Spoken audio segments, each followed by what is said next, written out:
સુરત પાલિકા બજેટની ખાસ સામાન્ય સભા પહેલા વિપક્ષ આપના સભ્યો સભાખંડ બહાર ભેગા થઈ ગયા હતા અને કચરાના નિકાલમાં પાલિકા કૌભાંડ કરી રહી છે તેવા આક્ષેપ કરીને વિરોધ પ્રદર્શન કર્યું હતું। પાલિકાની સામાન્ય સભા શરૂ થાય તે પહેલા સરદાર પટેલ સભાખંડ બહાર વિરોધ પક્ષ આપના કોર્પોરેટરે સભાખંડ બહાર પ્લે કાર્ડ લઈને વિરોધ પ્રદર્શન કર્યું હતું। ભ્રષ્ટાચાર હટાવવા પાલિકા બચાવોના પ્લે કાર્ડ સાથે વિપક્ષી સભ્યોએ વિરોધ પ્રદર્શન કર્યું હતું। આ ઉપરાંત હનુમાન ચાલીસા સાથે વિરોધ પ્રદર્શન કરીને સભાખંડમાં પ્રવેશ કર્યો હતો। વિપક્ષી સભ્યોએ ભ્રષ્ટાચાર હટાવવાના નારા લગાવતા હતા, સાથે જ પ્લે કાર્ડમાં કચરાનું ઉબેર કૌભાંડના સહિતના સૂત્રો લખ્યા હતા। તેની સાથે ભાજપના કેટલાક કોર્પોરેટરે કેજરીવાલ હટાવોના નારા લગાવ્યા હતા। જે આજે સુરત મહાનગરપાલિકાની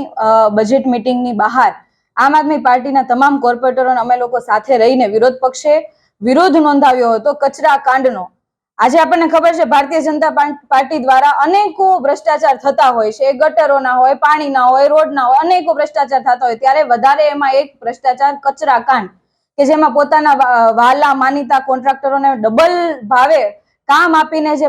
સુરત મહાનગરપાલિકાની તિજોરીને જે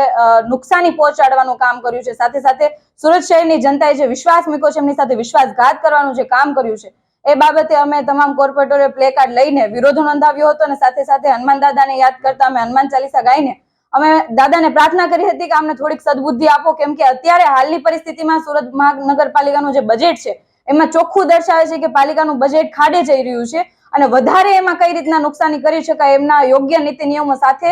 આ જે ભારતીય જનતા પાર્ટીના શાસકો છે એ પ્રી પ્લાનિંગ સાથે કામ કરતા હોય એવું દેખાય છે, કેમ કે આવા જે કામો હોય, વિવાદિત કામો હોય, પોતાના માણસોને કામ આપવાની વાત હોય, ટેન્ડર આપવાની વાત હોય, તો સ્ટેન્ડિંગની અંદર સામાન્ય કામની જેમ કામ લાવવું જોઈએ, પરંતુ એ વધારાના કામ તરીકે પાછલા બારણેથી મંજૂર કરતા હોય છે કે કોઈને ખબર ના પડે, કોઈ વિવાદ ઉભો ન થાય એના એવી રીતે પાછલા બારણેથી